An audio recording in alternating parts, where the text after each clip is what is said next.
everyone, good morning. And we are MamaHelpers. We are trying to build the largest and fastest growing network for all of the domestic helpers globally.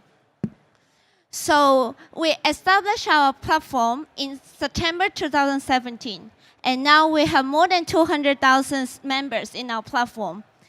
And right now, you can call us the LinkedIn for domestic helpers. So basically for this industry, there's still a lot of pain points out there. Hiring a domestic helper is always very difficult and time-consuming process due to the fragmented industries. And this industry has remained unchanged for over 40 years.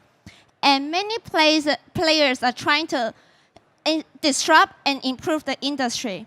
But the thing is, they don't understand the whole ecosystem. That's why they didn't improve, even though they've been existing in the market over years.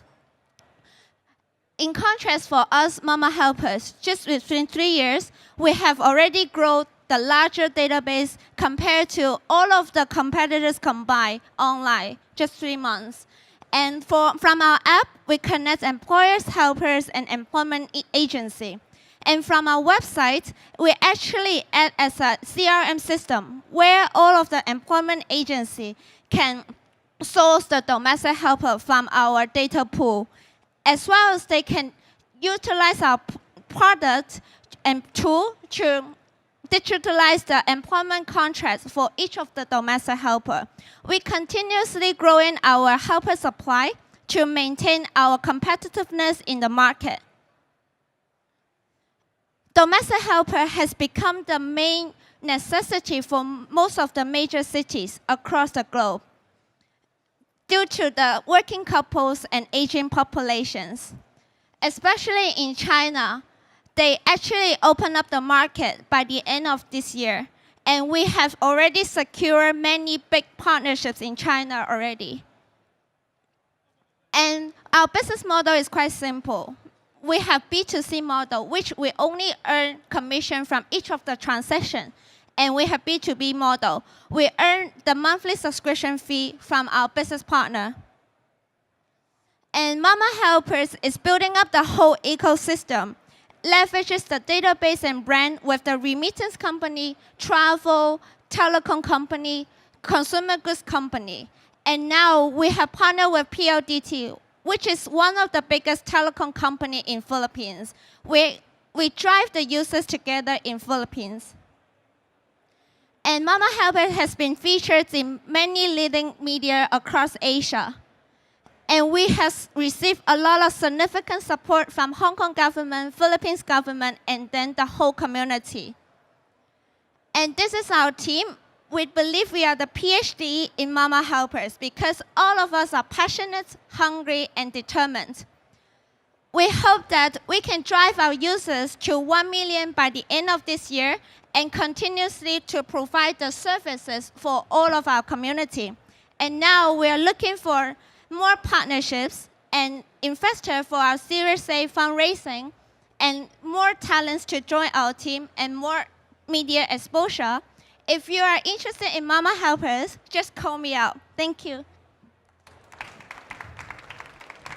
First question. So if I'm in your B2C model, so I'm a customer, I would imagine I'd be worried, maybe because I don't know, about going through you directly versus an agency that's been around for a long time. So what are the assurances or the systems that, like, how do you bring these new consumers on board so we feel comfortable saying, hey, I could just use an app on my phone and hire someone and they're going to move some other place in the world. So how do you get over that versus using an agency? Actually, when we built this company, we mainly have 2 stages. From the first stage, we find out the main problem is like the shortage of choices. So that's why we're trying to grow as many users as possible. So, and then on the second stage, we find out, oh, that's the quality issue. So that's why at this stage, we go to the supply country, for example, Philippines, Indonesia, and even in Myanmar, Cambodia, all this country to find the supply.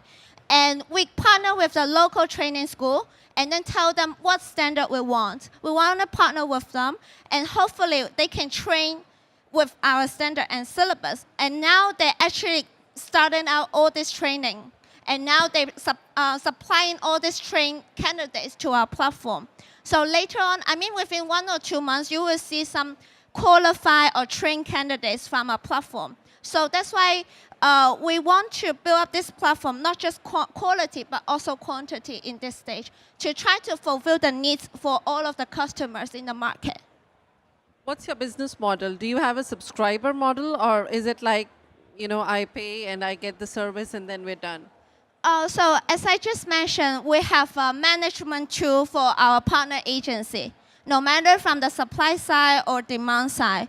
So because as you know, that traditional way, they just write down everything on paper, which is no centralized platform for them to record down all of the history. So that's why we're building up a digital platform for them to mark down everything. So we charge them for the monthly subscription fee for this management tool. And also, as I say that, basically, even for the agency themselves, the lack of the supply. So that's why somehow they need to source from a data pool. So that's why we also charge per transaction when they want to acquire the data from our platform. Yeah. In terms of building the trust up for, I guess, the supply, is there like a rating system that helpers are rated, so that me as a customer, I can look and see, okay, this person is highly rated? So for rating system is something we are building up at the moment, because as I say, we just launched like 8 months only. So now we are going to the supply country, telling to the training school what we want, and also we also trying to promote to the existing individual customer, telling them if you are willing, just leave the records of the employment history for our future reference. So we are in the future, actually our future goal to really make a trustable system for our employers. Then they can take all the reference from our employment history. Yeah. Thank you. All right, perfect. Thank you very much, Yan. That is all the time.